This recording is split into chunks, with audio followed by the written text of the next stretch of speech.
You know, Senator Blumenthal has argued in front of the Supreme Court multiple occasions.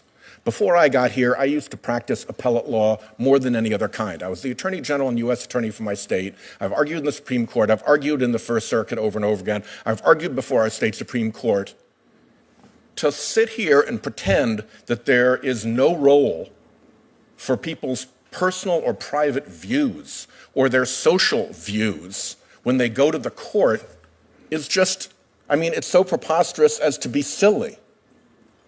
And if that were true, then why would the Judicial Crisis Network, whose very job is to try to force that ideological and commercial set of interests onto the court, be spending hundreds of thousands of dollars in dark money on behalf of those interests to try to get people confirmed?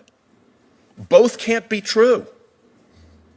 And we sit here in this bizarro world in which we're asked to pretend that nominees' personal views and social views have no role and we shouldn't discuss them at all. We're all just going to sit around following precedent, when we know as practicing lawyers that that is not true, and when we know as politicians that the entire machinery that is designed to screen and jam onto our courts nominees who have the right ideology and the right affinity for commercial interests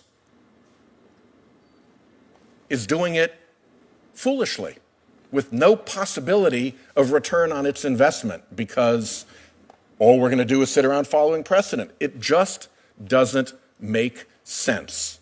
It really is distressing to me that we go through such a procedure here right now and have this pretense that there aren't these massive forces at work to jam ideological and commercial views and interests and points of view onto our courts.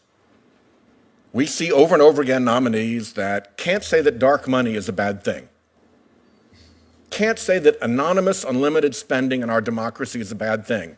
Everybody on the street knows it's a bad thing.